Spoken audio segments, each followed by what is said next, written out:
ओम नमो भगवते वासुदेवाय। ओम नमो भगवते वासुदेवाय।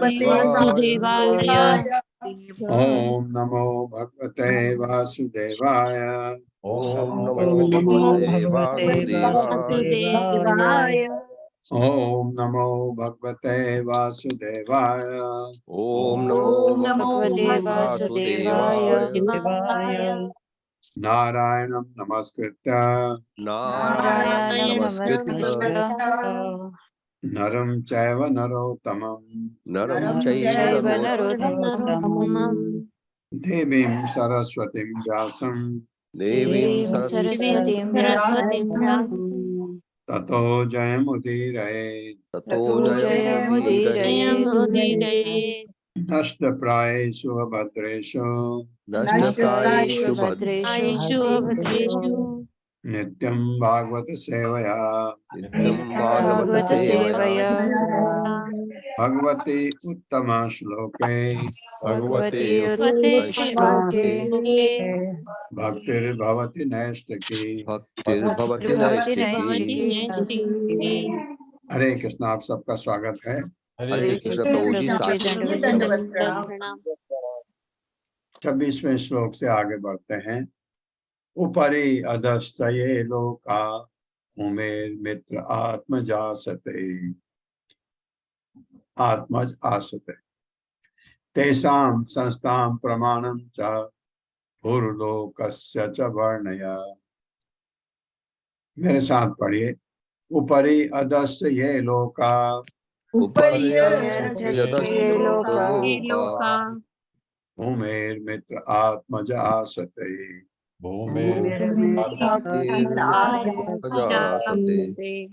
तेषां संस्थां प्रमाणं च संस्थां प्रमाणं च भूर्लोकस्य च वर्णय। लोकस्य च वर्णय। शब्दार्थ है ऊपरी सिर पर, अधः नीचे, च भी, ये जो लोका लोक उमे पृथ्वी के, मित्र आत्मज हे मित्रा के पुत्र मैत्रेय मुनि, आसते विद्यमान हैं, तेसाम उनके, संस्था स्थिति, प्रमाणम च उनकी माप भी, भूह लोकस्य पृथ्वी लोकों का च भी वर्णन कीजिए। हे मित्रा के पुत्र, इनके पिताजी का नाम कुशार भी था, शायद कुशार, दो नाम मित्रा के नाम से भी जाने जाते हैं। कौन? मैत्रेय के पिता।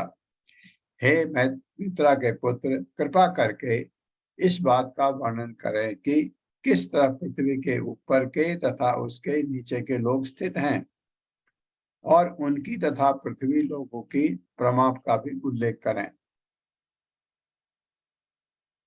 उनकी माप का भी। मेरे साथ पढ़ें। हे मित्रा के पुत्र, हे मित्रा के पुत्र, कृपा करके इस बात का वर्णन करें कि वर्णन करें कि किस तरह पृथ्वी के ऊपर के तथा उसके नीचे के लोग स्थित हैं, उसके नीचे के लोग स्थित हैं, और उनकी तथा पृथ्वी लोगों की प्रमाप का भी उल्लेख करें।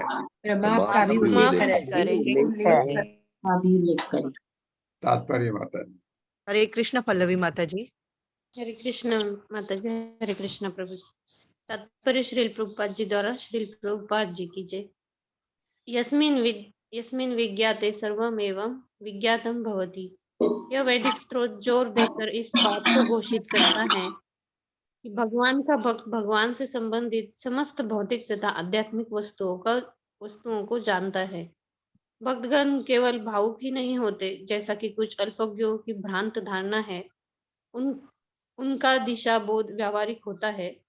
वे हर विद्यमान वस्तु को जानते हैं तथा विभिन्न सृष्टियों में भगवान के आधिपत्य को सविस्तार जानते हैं। हरे कृष्ण प्रभु। ये भगवान के, धन्यवाद माता जी, ये भगवान के भक्तों के बारे में कहा गया कि उनको आध्यात्मिक ज्ञान तो होता ही है, भौतिक ज्ञान भी पता होता है, क्योंकि आपको जब आप अध्यात्म में आगे बढ़ते हैं तो आपके पदार्थों का ज्ञान भी जरूरी है, क्योंकि आपको पता है पदार्थों से आपका मोह नहीं होना चाहिए। इसलिए जब उनको जानेंगे तभी तो ये बता रहे हैं प्रभुपाद कि उनको भौतिक ज्ञान भी होता है। ये अल्पज्ञों की भ्रांत धारणा है कि इनको भौतिक जगत का कुछ नहीं पता है, लेकिन कुछों में ऐसा होता है, कुछों में भौतिक ज्ञान नहीं भी होता है भक्तों में। लेकिन ये प्रभुपाद की जहां तक बात है, उनको दोनों ज्ञान वो पूर्ण थे प्रभुपाद इन चीजों में। आप हर एक चीज का आपने अगर उनके बारे में सुना है, पढ़ा है, तो हर जब वो अमेरिका में थे, एक सेब अगर खरीद के लाते थे, उस सेब का दाम भी लिखते थे, कितने में खरीदा और ये कितना आज आया, ये किताब बिकी, भागवतम बिका तो कितना डॉलर मिला, दिन में कितना खर्चा हुआ, कितने पैसे उनके पास बचे हैं। ये ऐसा हिसाब एक चीज। दूसरा, प्रभुपाद की हैंड राइटिंग, इतनी सुंदर हैंड राइटिंग प्रभुपाद की, आप देखेंगे उनका लिखा हुआ। आपको मैंने यहाँ देखा था, ये आपका छिपीवाड़ा, दिल्ली में छिपीवाड़ा एक जामा मस्जिद के पीछे एक जगह है जहाँ प्रभुपाद रहे थे कुछ टाइम।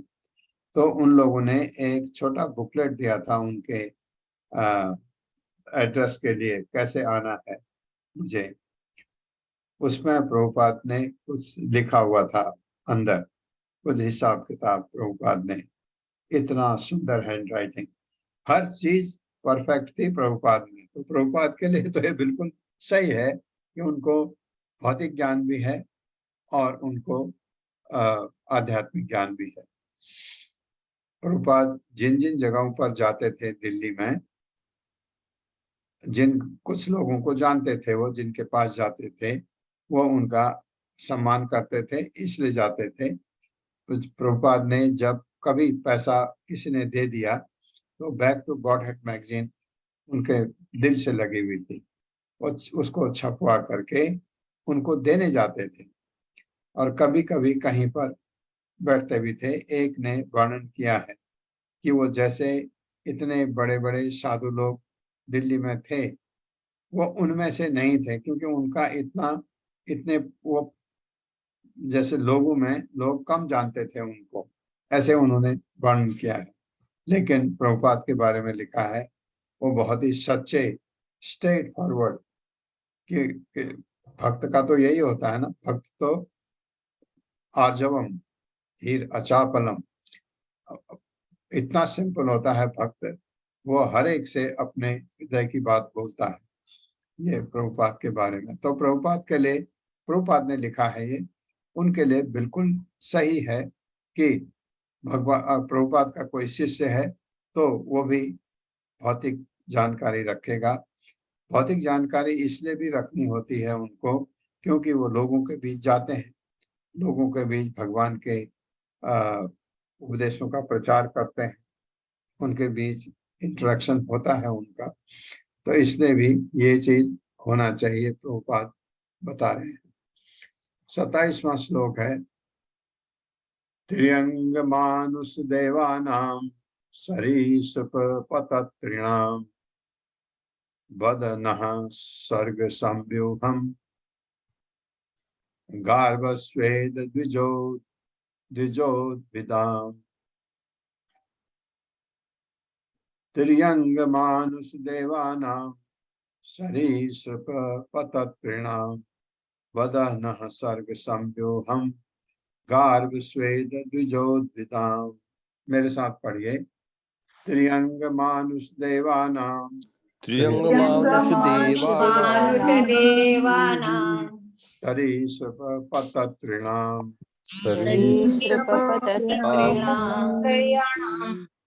वदनः सर्ग संव्यूहम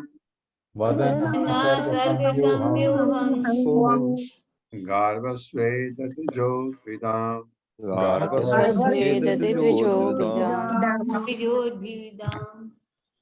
शब्दार्थ है, त्रियक मानवेतर, मानुष मानव प्राणी, देवानाम अति मानव प्राणियों या देवताओं का, सरीसृप है रेंगने वाले प्राणी, पतत्रिणाम पक्षियों का, कृपया वर्णन करें, नह मुझसे, सर्ग उत्पत्ति, संव्यूहम विशिष्ट विभाग, गर्भस्थ, श्वेत पसीना, द्विज द्विजन्मा, उद्भिदाम लोकों आदि का। ये विदुर कह रहे हैं मैत्रेय मुनि को। कृपया जीवों का विभिन्न विभागों के अंतर्गत यथा मानवेतर, मानव मानवेतर, मानव मानवेतर हो गया मानव से ऊपर, मानव भ्रूण से उत्पन्न जीवों का, पसीने से उत्पन्न जीवों का, द्विजन्मा पक्षी, द्विजन्मा पक्षी को क्यों कहा अभी बताता हूँ, तथा पौधों एवं शाखों का भी वर्णन करें। कृपया उनकी पीढ़ियों यथा उप विभाजनों का भी वर्णन करें। कितने सवाल पूछ रहे हैं। पक्षी को द्विजन्मा कहा जाता है। द्विजन्मा आपको पता है, बंधु को कहते हैं। जिस ब्राह्मण का बेटा ब्राह्मण के लायक नहीं है उसका उसको द्विज कहा जाता है। बंधु, द्विज बंधु, द्विज बंधु, द्विज बंधु कहा जाता है उसको। उसका दूसरा जन्म जरूरी है, गुरु चाहिए उसके लिए, क्योंकि उसमें ब्राह्मण की योग्यता में कमी है थोड़ा, तो गुरु से दीक्षा लेगा, ब्राह्मण बन जाएगा। लेकिन अगर वो फॉलो करे, अगर नहीं फॉलो करना है तो वो ब्राह्मण का बेटा ब्राह्मण नहीं हो सकता। यहाँ पक्षी को द्विजन्मा कहा गया है। क्यों? पक्षी के दो जन्म कैसे हुए? क्योंकि पहले अंडा, अंडे से फिर पक्षी का जन्म होता है, तो दो जन्म, इसलिए द्विजन्मा कहा जाता है इसको। 28वां श्लोक है, गुण अवतारे विश्वस्य सर्ग स्थिति अप्ययाश्रयम् सृजतः श्रीनिवासस्य व्याचक्ष्य उदार विक्रमम्। मेरे साथ पढ़िए, गुण अवतारे विश्वस्य गुणावतारैर्विश्वस्य सर्ग स्थिति अप्ययाश्रयम् सर्गस्थित्यप्याश्रयम् सृजतः श्रीनिवासस्य श्रीनिवासस्य व्याचक्ष्य उदार विक्रमम्।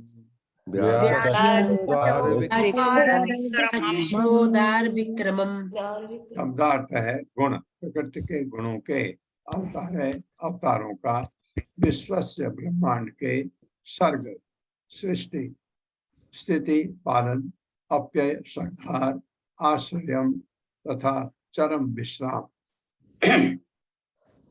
सृजतः सृष्टा का, श्रीनिवासस्य भगवान का, व्याचक्ष्व कृपया वर्णन करें, उदार उदार विक्रमम विशिष्ट कार्यकलाप। कृपया प्रकृति के गुणावतारों, गुणावतार कौन है? ब्रह्मा विष्णु महेश का भी वर्णन करें। कृपया पूर्ण पुरुषोत्तम भगवान के अवतार तथा उनके उदार कार्यकलापों का भी वर्णन करें। कितने सवाल पूछ रहे हैं, मेरे साथ पढ़िए। कृपया प्रकृति के गुणावतारों ब्रह्मा विष्णु तथा महेश्वर का भी वर्णन करें। ब्रह्मा विष्णु तथा महेश्वर का भी वर्णन करें। कृपया पूर्ण पुरुषोत्तम भगवान के पूर्ण पुरुषोत्तम भगवान के अवतार तथा उनके उदार कार्यकलापों का भी वर्णन करें। उदार कार्यकलापों का भी वर्णन करें। तात्पर्य माता जी। हरे कृष्णा। त्रय माता जी। त्रय माता जी। हरे कृष्ण माता जी। तात्पर्य, यद्यपि ब्रह्मा विष्णु तथा महेश्वर जो भौतिक प्रकृति के तीन अवतार है, विराट जगत की सृष्टि पालन तथा संहार के प्रमुख देव है, किंतु वे अंतिम अधिकारी नहीं है। पूर्ण पुरुषोत्तम भगवान कृष्ण चरम लक्ष्य या समस्त कारणों के कारण है। वे आश्रय है, अर्थात समस्त वस्तुओं के अंतिम विश्राम है। हरे कृष्ण। हरे कृष्ण माता जी। अंतिम विश्राम है भगवान, पूर्ण पुरुषोत्तम भगवान, और ये चरम लक्ष्य, ये अंतिम अधिकारी नहीं है। कौन? ब्रह्मा विष्णु महेश। क्यों? भगवान के अपने ये अंश कहे जाते हैं। अंश का मतलब स्वांश नहीं, भगवान के स्वांश में विष्णु तो आते हैं और ब्रह्मा और शिव जी नहीं आते स्वांश में। ये तीन जो ब्रह्मा विष्णु महेश है, गुणावतार। क्यों? जो आपके ब्रह्मा जी हैं रजोगुण के, और विष्णु सतोगुण के, और शिव जी तमोगुण के आधिपत्य हैं। ये इनके अंदर आते हैं। वो तमोगुणी नहीं है, लेकिन तमोगुणी लोग उनके अंदर हैं। तमोगुणी लोगों को वो देखते हैं। और रजोगुणी तो ब्रह्मा जी हुए ही, सृष्टि करते हैं, सृष्टि करने वाला कोई भी एडमिनिस्ट्रेटर होगा और रजोगुण में होगा ही होगा। और ब्रह्मा विष्णु, विष्णु जो है वो सतोगुण के अधिकारी माना जाता है उनको। हालांकि विष्णु विष्णु तत्व है, ये ध्यान दिमाग में रखेगा हमेशा। ये तीन जो भगवान के अवतार कहे जाते हैं, अवतार का मतलब भगवान के अपने रूप नहीं है, ये भगवान ने इनको कार्य के लिए भौतिक जगत का बड़ा कार्य सौंपा है। इसलिए ये साधारण लोग नहीं हैं, महान हैं, ब्रह्मा विष्णु महेश। कुछ लोग इन्हीं को कहते हैं हमारे तीन भगवान हैं, ब्रह्मा विष्णु महेश।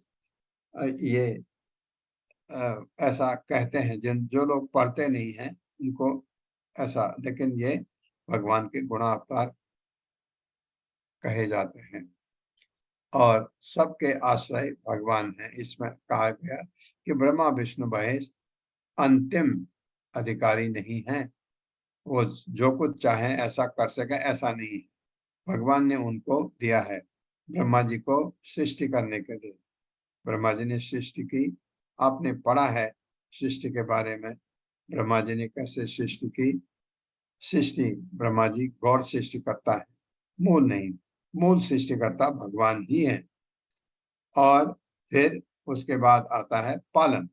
पालन जो है विष्णु करते हैं, विष्णु तो भगवान के स्वांश है। फिर आते हैं शिव जी, शिव जी संहार करते हैं, संहार का दिया है, लेकिन असली संहार करता भगवान है, भगवान है, वही लपेटते हैं, सबको अपने में ले लेते हैं सब। अब ब्रह्मा जी शिव जी से कराते हैं कुछ, गौड़ संहार करता है शिव जी। वर्णाश्रम विभागांश्च रूपशील स्वभावतः ऋषीणां जन्म कर्माणि वेदस्य च विकर्षणम्। वर्णाश्रम विभागांश्च रूपशील स्वभावतः ऋषीणां जन्म कर्माणि वेदस्य च विकर्षणम्। मेरे साथ पढ़िए, वर्णाश्रम विभागांश्च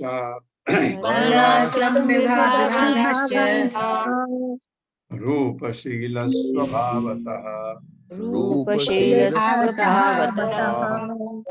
ऋषीणां जन्म कर्माणि वेदस्य च विकर्षणम्।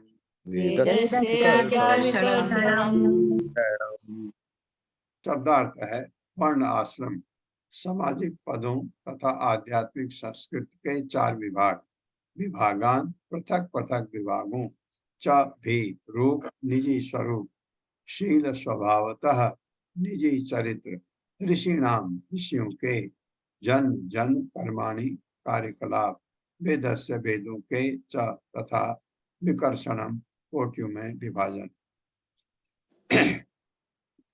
हे महर्षि, कृपया मानव समाज के वर्णों तथा आश्रमों के विभाजन का वर्णन करके वर्णन, उनके लक्षणों, स्वभाव तथा मानसिक संतुलन एवं इंद्रिय नियंत्रण के स्वरूपों के रूप के अनुसार करें। कृपया महर्षियों के जन्म तथा वेदों के कोटि विभाजनों का भी वर्णन करें। और कुछ पूछ रहे हैं विदुर मैत्रेय मुनि से, मेरे साथ पढ़िए। हे महर्षि, कृपया मानव समाज के वर्णों तथा आश्रमों के विभाजनों का वर्णन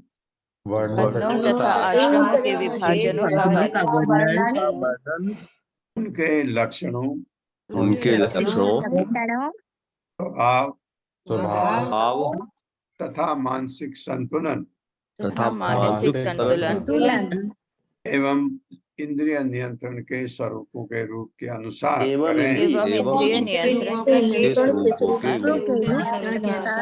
करें। जैसे भगवान ने किया था ना, वैसे उसका वर्णन करें। कृपया महर्षियों के जन्म तथा जन्म तथा वेदों के कोटि विभाजनों का भी वर्णन करें।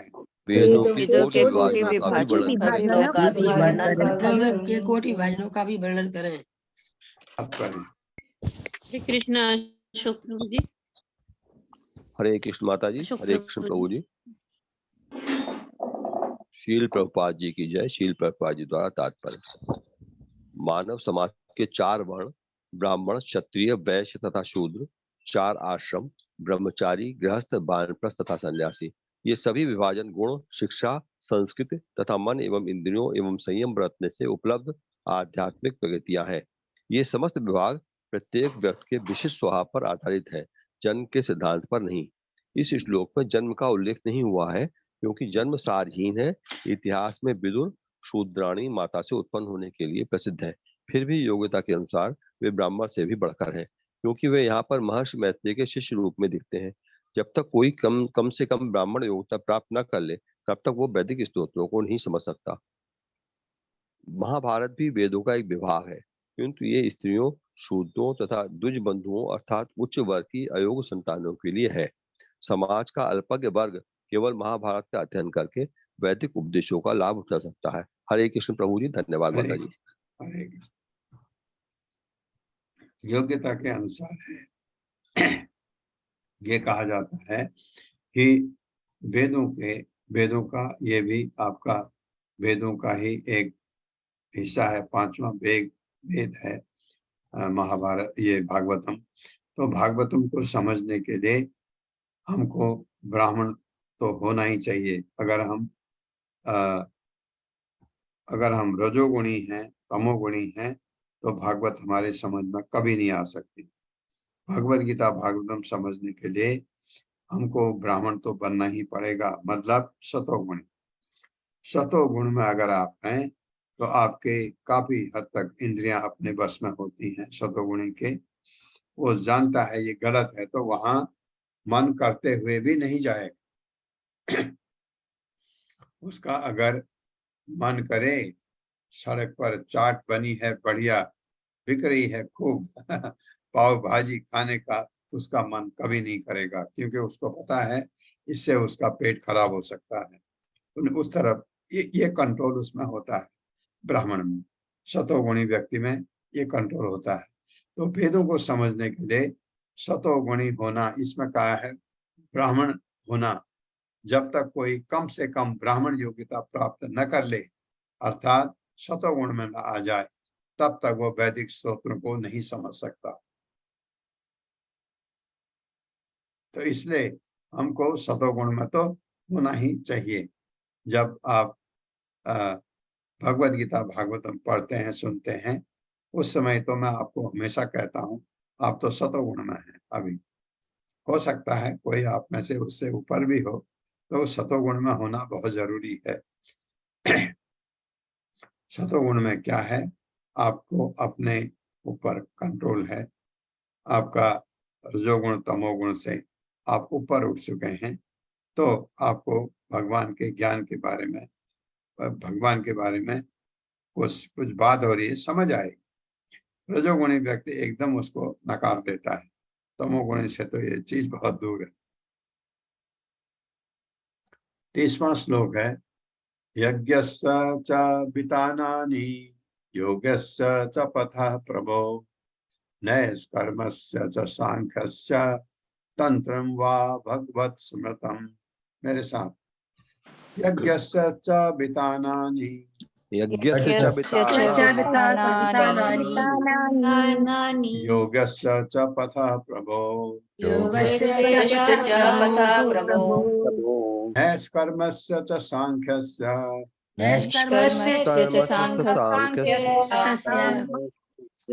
तंत्रं वा भगवत् स्मृतम्। शब्दार्थ है यज्ञस्य, यज्ञों का, च भी, वितानानि विस्तार, योगस्य योग शक्ति का, च भी, पथः मार्ग, प्रभो हे प्रभु, नैष्कर्मस्य ज्ञान का, च तथा सांख्यस्य वैश्लेषिक अध्ययन का, तंत्रम भक्ति का मार्ग, व तथा भागवत भगवान के संबंध में, स्मृतम विधि विधान। कृपया विभिन्न यज्ञों के विस्तारों तथा योग शक्तियों के मार्गों, ज्ञान के वैश्लेषिक अध्ययन, सांख्य योग तथा भक्तिमय सेवा का उनके विधि विधानों सहित वर्णन करें। कितने सवाल पूछते हैं, बहुत अच्छी बात है। हमारा हमारा ज्ञान भी बढ़ेगा, हमारे जो संशय हैं वो भी दूर होंगे। मेरे साथ पढ़िए। कृपया विभिन्न यज्ञों के विभिन्न यज्ञों के विस्तारों तथा योग शक्तियों के मार्गों, तथा योग तथा योग योग शक्तियों को मार्गों, ज्ञान के वैश्लेषिक अध्ययन यानी सांख्य ज्ञान के वैश्लेषिक अध्ययन तथा भक्तिमय सेवा का सेवा का उनके विधि विधानों सहित वर्णन करें। हाँ, भक्तिमय सेवा में आपको विधि विधान है ना भक्ति के, तो उनका भी वर्णन करें। तात्पर्य माता जी। हरे कृष्णा लीना दवे माता जी। हरे कृष्णा प्रभु जी, हरे कृष्णा माता जी। श्रील प्रभुपाद जी द्वारा श्रील प्रभुपाद की जय। यहाँ पर तंत्रम शब्द महत्वपूर्ण है। कभी कभी तंत्रम को भ्रांतिवश इंद्रिय तृप्ति में लगे भौतिकतावादी व्यक्तियों का काला जादू समझ लिया जाता है, किंतु यहाँ पर तंत्रम का अर्थ भक्ति का विज्ञान है, जिसका संग्रह श्री नारद मुनि ने किया। मनुष्य भक्ति मार्ग की ऐसी विधिमय व्याख्याओं का लाभ उठाकर भगवत भक्ति में प्रगति कर सकता है। सांख्य दर्शन ज्ञान प्राप्ति का मूल सिद्धांत है, जैसा कि मैत्रेय मुनि द्वारा बतलाया जाएगा। देवहूति पुत्र कपिल देव द्वारा प्रवर्तित सांख्य दर्शन पर ब्रह्म के विषय में ज्ञान का असली स्रोत है। जो ज्ञान सांख्य दर्शन पर आधारित नहीं है, वह मानसिक चिंतन है और उससे कोई वास्तविक लाभ नहीं प्राप्त हो सकता। हरे कृष्ण जी। हरे कृष्णा माता, हरे कृष्ण। तंत्रम होता है ना, अरे वो तो तंत्र क्या, एक शब्द और है इसके साथ, मंत्र तंत्र, मंत्र तंत्र वाला है। इसका मतलब वो मंत्र तंत्र अलग है। प्रभुपाद उसके बारे में बताए। यहाँ पर ये जो तंत्र यूज हुआ है, इंद्र भौतिकवादी में काला जादू नहीं है। ये तंत्र का अर्थ भक्ति का विज्ञान है, जिसका संग्रह श्री नारद मुनि ने किया। पंचरात्र विधि नारद ने बताई भक्ति मार्ग का। मनुष्य भक्ति मार्ग की ऐसी विधि विधानों व्याख्याओं का लाभ उठाकर भगवत भक्ति में प्रगति कर सकता है। विधिमय आप भगवान की भक्ति करते हैं। जैसे हम देखते हैं मंदिर में कि सुबह आरती होती है, आप भगवान के भजन गाते हैं, फिर बैठ करके कोई प्रभु प्रवचन देते हैं, तो आपके भक्ति में आपको लाभ होता है धीरे धीरे। कभी कभी ऐसा होता है, मैंने देखा है, ये कुछ भक्त लोग जो मंदिर के अर्चा विग्रह है उनकी तस्वीर डालते हैं ना, इसमें आपके व्हाट्सएप में या फेसबुक में डालते हैं रोज। कभी कभी मैंने ये देखा कि कुछ भक्त लोग कंप्लेन करते हैं, हमने दर्शन नहीं हुए आज, क्या बात है आपने पोस्ट नहीं किया। ऐसे मैंने देखा है कई बार। तो इसका मतलब है कि दर्शन के लिए वो इतने अभिलाषी हैं, दर्शन के, अर्चा विग्रह के दर्शन के अभिलाषी हैं।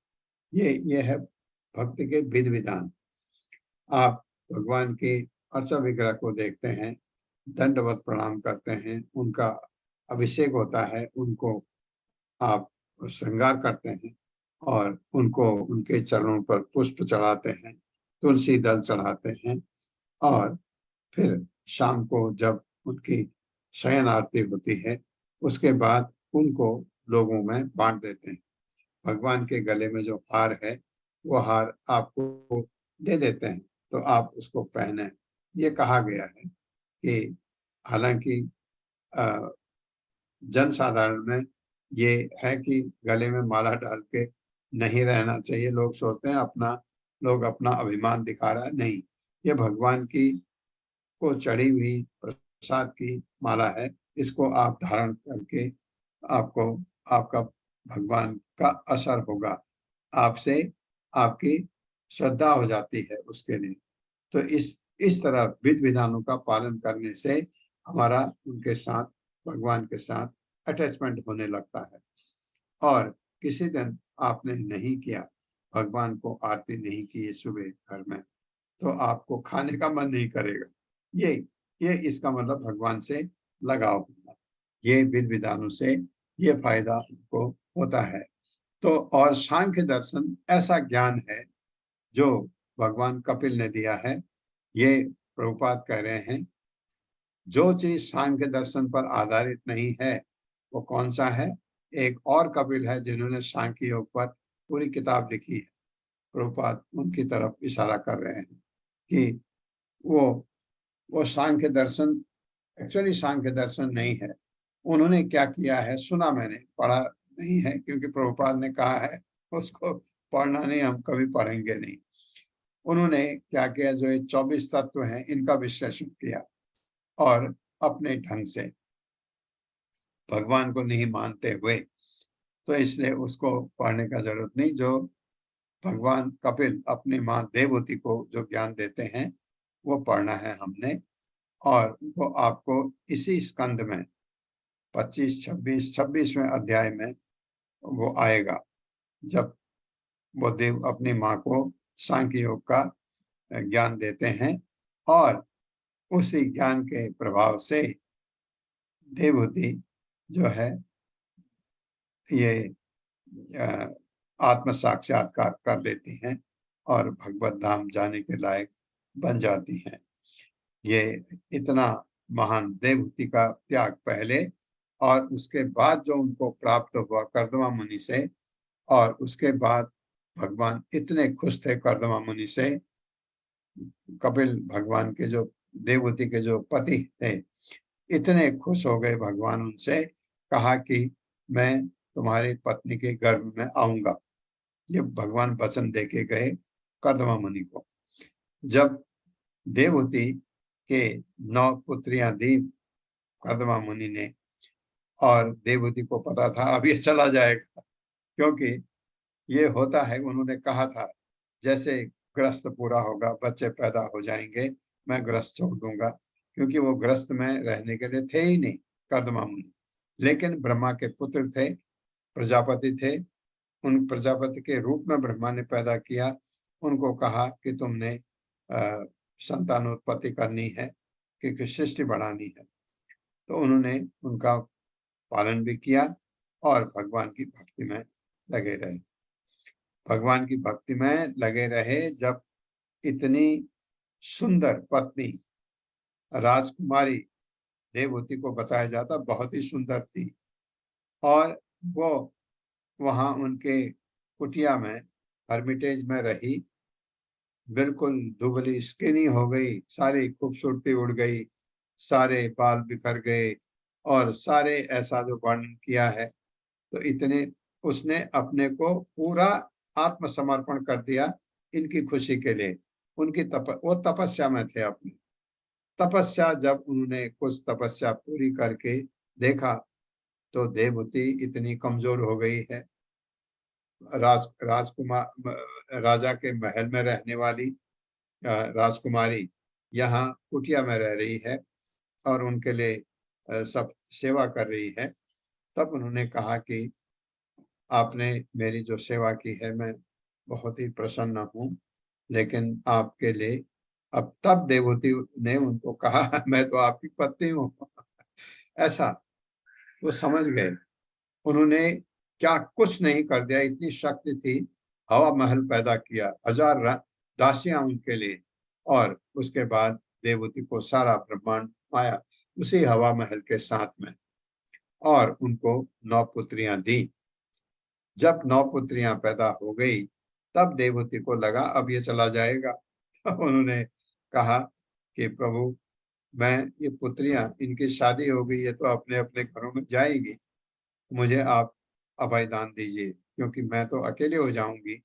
तो उन्होंने कहा आप चिंता मत करो, आपके घर में भगवान आने वाले हैं। तब ये भगवान कपिल पैदा हुए थे देवहूति के पुत्र के रूप में, और अपनी माँ को सांख्य योग का दर्शन दिया उन्होंने। यह हम पढ़ेंगे 26वें अध्याय में, अभी तो हम 7वें में। तो वो असली सांख्य योग है, प्रभुपाद ये बताना चाह रहे हैं। पाषंड पथ वैषम्यम प्रतिलोम निवेशनम जीवस्य गतयो याश्च यावती गुण कर्मजा। मेरे साथ पढ़िए। पाषंड पद वैषम्यम प्रतिलोम प्रतिलोम निवेशनम जीवस्य गतयो याश्च जीवस्य गतयो याश्च यावतीर्गुण कर्मजा। शब्दार्थ है पाषंड पथ अश्रद्धा का मार्ग, असम्यम विरोध के द्वारा अपूर्णता, प्रतिलोम वर्ण संकर, निवेशनम स्थिति, जीवस्य जीवों की, गतयः गतिविधियां या वे जैसी हैं, च भी यावती जितनी, गुण भौतिक प्रकृति के गुण, कर्मजा विभिन्न प्रकार के कर्म से उत्पन्न। कृपया श्रद्धा विहीन नास्तिकों की अपूर्णताओं तथा विरोधों का, वर्ण संकरों की स्थिति तथा विभिन्न जीवों के प्राकृतिक गुणों तथा कर्म के अनुसार विभिन्न जीव योनियों की गतिविधियों का भी वर्णन करें। सभी चीज पूछ रहे हैं, मेरे साथ पढ़िए। कृपया श्रद्धा विहीन नास्तिकों की नास्तिकों की अपूर्णताओं तथा विरोधों का, वर्ण संकरों की स्थिति तथा विभिन्न जीवों के प्राकृतिक गुणों तथा कर्म के अनुसार विभिन्न जीव योनियों की विधियों का भी वर्णन करें। तात्पर्य माता पूनम बिंदल माता जी। हरे कृष्णा प्रभु जी, दंडवत प्रणाम। प्रकृति के विभिन्न गुणों वाले जीवों के संयोग को वर्ण संकर या प्रतिलोम कहा जाता है। श्रद्धा विहीन नास्तिक लोग ईश्वर के अस्तित्व में विश्वास नहीं करते, अतः उनके दर्शन के मार्ग पर परस्पर विरोधी होते हैं। नास्तिकतावादी दर्शन कभी भी एक दूसरे से मेल नहीं खाते। जीव की विभिन्न योनियां प्रकृति के गुणों के मिश्रण की विविधता के प्रमाण है। हरे कृष्ण। प्रकृति के विभिन्न गुणों वाले जीवों के संयोग को वर्ण संकर या प्रतिलोम कहा जाता है। श्रद्धा विहीन नास्तिक लोग ईश्वर के अस्तित्व पर विश्वास नहीं करते, अतएव उनके दर्शन के मार्ग परस्पर विरोधी होते हैं। तो उसका वर्णन करो करके विदुर कह रहे हैं मैत्रेय मुनि को। नास्तिकतावादी दर्शन कभी भी एक दूसरे से मेल नहीं खाते। एक ही जगह मेल होता है जहाँ जो आपके ग्रंथों के हिसाब से शास्त्रों में मेल होता है। कभी विरोधाभास नहीं होगा। विरोधाभास लगता है ना, कभी आपको लगता है भगवत गीता में एक दो जगह लगता है विरोधाभास। भगवान यहाँ कह रहे हैं, यहाँ कुछ और कह रहे हैं, क्या हमारी समझ नहीं आता है।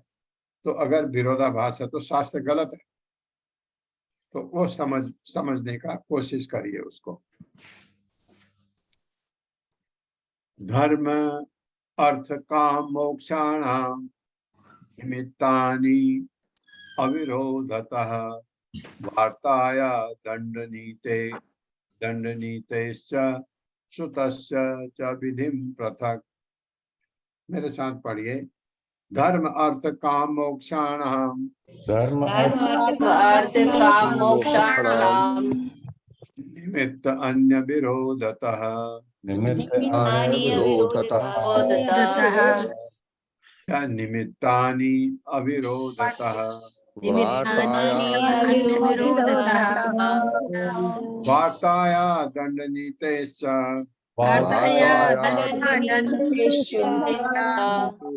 तस्य च विधि पृथक् विधिं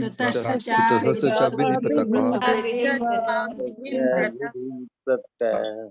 शब्दार्थ है धर्म धार्मिकता, अर्थ आर्थिक विकास, काम इंद्र तृप्ति, मोक्षाणाम मोक्ष के, निमित्तानि कारण, अविरोधतः बिना विरोध के, वार्ताया जीविका के साधनों के सिद्धांतों पर, दंड नीते कानून तथा व्यवस्था का, च भी सुतस्य शास्त्र संहिता का, च भी विधिम नियम पृथक विभिन्न। आप धर्म आर्थिक विकास इंद्र तथा मोक्ष के परस्पर विरोधी कारणों का और उसी के साथ जीविका के विभिन्न साधनों, विधि की विभिन्न विधियों तथा शास्त्र में उल्लिखित व्यवस्था का भी वर्णन करें। मेरे साथ पढ़िए। आप धर्म आर्थिक विकास इंद्र तृप्ति तथा मोक्ष के परस्पर विरोधी कारणों का और उसी के साथ जीविका के विभिन्न साधनों, विधि की विभिन्न विधियों तथा शास्त्रों में उल्लिखित व्यवस्था का भी वर्णन करें। तथा शास्त्रों में उल्लिखित वर्णन करें। 33वां श्लोक है। साधस्य च विधिं ब्रह्मन् साधस्य च विधिं ब्रह्मन् पितॄणां सर्गमेव च ग्रह नक्षत्र ताराणां काल अवयव संस्थितम्। मेरे साथ पढ़िए। साधस्य च विधिं ब्रह्मन्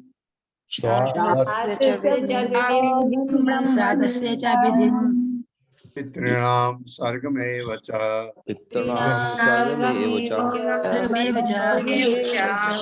ग्रह नक्षत्र ताराणां काल अवयव संस्थितम्।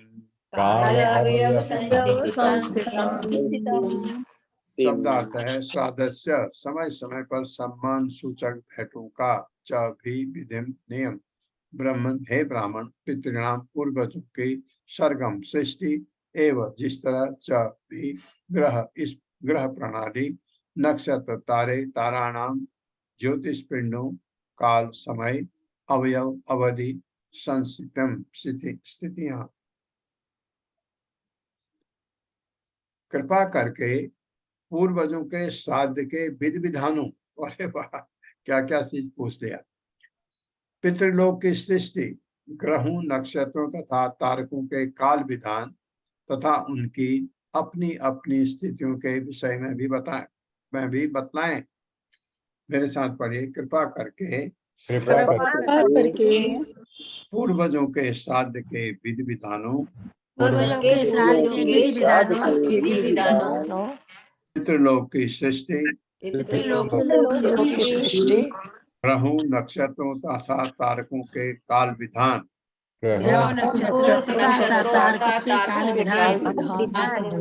तथा उनकी अपनी अपनी स्थितियों के विषय में भी बतलाएं। तथा उनकी अपनी स्थितियों के विषय में भी बताएं। तात्पर्य। श्री कृष्ण संतोषी गुप्ता माता जी। हरे कृष्णा प्रभु जी, दंडवत प्रणाम। हरे कृष्णा माता जी। श्रील प्रभुपाद जी की जय। श्रील प्रभुपाद जी के द्वारा तात्पर्य। दिन रात तथा मास वर्ष की अवधियां विभिन्न ग्रहों नक्षत्रों तथा तारकों में भिन्न भिन्न है। चंद्रमा तथा शुक्र जैसे उच्चतर ग्रहों में काल की प्रमाप पृथ्वी की अपेक्षा भिन्न है। कहा जाता है कि इस पृथ्वी ग्रह के 6 मास उच्चतर ग्रहों के एक दिन के तुल्य हैं। भगवत गीता में ब्रह्मलोक का एक दिन युगों के 1000 गुना वर्षों के तुल्य है, अर्थात 43 लाख वर्षों का 1000 गुना वर्ष ब्रह्मलोक में मास तथा दिन उसी के अनुसार परिमाणित होते हैं। हरे कृष्ण प्रभु जी। ये भी बता रहे, ये भी पूछ रहे हैं, काल विधान भी बताइए कि हमारे यहाँ समय ऐसा है, देव लोक में उच्च ग्रहों में क्या है, और वहाँ ब्रह्मा का काल समय आपको पता है, हमने ये पढ़ा है भगवत गीता के 4थे अध्याय में, पूरा वर्णन इसके बारे में। फिर भी ये पूछ रहे हैं, आप बताइए। 34वां श्लोक है, दानस्य तपसो वापि यस्तेष्टा पूर्तयो फलम् प्रवासस्तस्य यो धर्मो यश्च पुंस उतापति उतापति उतापति। मेरे साथ पढ़िए, दानस्य तपसो वापि यच्चेष्टा पूर्तयो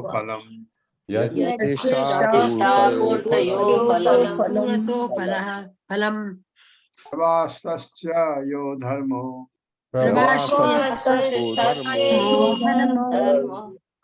यश्च पुंस उतापति शब्दार्थ है, दानस्य दान का, तपसा तपस्या का, वापि वावड़ी, यत जो, च तथा, इष्टा प्रयास, पूर्तयो जलाशयों का, फलम सकाम फल, प्रवास तस्य घर से दूर रहने वाले का, यह जो धर्म कर्तव्य, यह च और जो पुंस मनुष्य का, उत वर्णित आपत्ति आपत्ति में। कृपया दान तथा तपस्या का एवं जलाशय पाने के सकाम कर्मों का भी वर्णन करें। दान का क्या फल है, तपस्या का क्या फल है, जलाशय खुदवाने का क्या फल है, उसका वर्णन करें। कृपया घर से दूर रहने वालों की स्थिति का तथा आपदग्रस्त मनुष्य के कर्तव्यों का भी वर्णन करें। घर से दूर कौन है, विदुर है, वो कह रहे, उसका भी वर्णन करें। मेरे साथ पढ़िए, कृपया दान तथा तपस्या का एवं जलाशय खुदवाने के सकाम कर्मों का भी वर्णन करें। कृपया घर से दूर रहने वालों की स्थिति का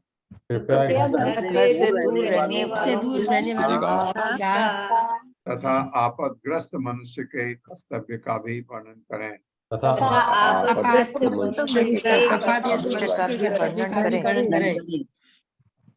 तात्पर्य माता जी। हरे कृष्णा। सुषमा बत्रा माता जी। हरे कृष्णा माता जी। हरे कृष्णा प्रभु जी। प्रभुपाद जी की जय। प्रभुपाद जी के द्वारा तात्पर्य, जनता के उपयोग हेतु जलाशय खुदवाना महत् दान कार्य है और 50 वर्ष की आयु के बाद गृहस्थ जीवन से वैराग्य लेना भद्र मनुष्य द्वारा संपन्न महान तपस्या का कार्य है। हरे कृष्णा प्रभु जी। हरे कृष्णा। हरे कृष्णा। अब ये अभी ये है महान कार्य। अभी हमारे इस वर्तमान परिप्रेक्ष्य में ये अभी 50 वर्ष में गृहस्थ जीवन का से वैराग्य लेना, यानी जिसको आप कहते हैं तीसरा क्या है, ब्रह्मचारी, ये हुआ आपका गृहस्थ। वानप्रस्थ 50 साल में अभी के लिए थोड़ा असंभव लगता है, लेकिन हाँ 60 साल में ये संभव है, जब आप अपने कार्यरत हो जाते हैं, जब आप रिटायर हो जाते हैं अपने जो जॉब कर रहे हैं करीब करीब को। लेकिन कोई अगर 50 साल में कर सके तो बहुत अच्छी बात है, क्योंकि 50 साल में आपका अगर ग्रस्त है, ग्रस्त नहीं है अवश्य करना चाहिए, ग्रस्त है तो आपकी जो कर्तव्य है वो पूरे नहीं हो पाते हैं तब तक। इसलिए कहते हैं हाँ 60 साल की उम्र तक आपके कर्तव्य पूरे हो जाने चाहिए। बच्चे हैं, बच्चे बड़े हो गए बेटियों की शादी होगी, आपकी रिस्पॉन्सिबिलिटी पूरी हो गई, फिर आप वानप्रस्थ ले सकते हैं। वानप्रस्थ लेने का मतलब अभी जंगल जाना नहीं, पहले तो जंगल जाते थे, अभी जंगल नहीं, लेकिन हर चीज से, भौतिक चीज से अपने को अलग कर लेना, अलगाव, विरक्त होना बहुत जरूरी है। फिर तपस्या भगवान की तरफ मुड़ के, और बाद में, हाँ, बाद में क्या है, फिर आपको संन्यास। संन्यास का मतलब घर में ही रहिए, घर में ही कर सकते हैं कि चीजों से बिल्कुल, भौतिक चीजों से बिल्कुल विरक्ति, सिर्फ भगवान से अनुरक्ति। ये ओम अज्ञानतिमिरान्धस्य ज्ञानाञ्जनशलाकया चक्षुरुन्मिलितं तस्मै श्री गुरुवे नमः। नमो विष्णुपादाय कृष्णप्रेष्ठाय भूतले श्रीमते भक्तिवेदांत स्वामिनिति नामिने। नमस्ते सारस्वती देवे गौरवाणी प्रचारिणे निर्विशेष शून्यवादी पाश्चात्य देशतारिणे। जय हो श्री कृष्ण चैतन्य प्रभु नित्यानंद श्री अद्वैत गदाधर शिवासादि गौर भक्त वृंद। हरे कृष्णा कृष्ण कृष्णा हरे हरे, हरे राम राम राम हरे हरे। हरे कृष्ण।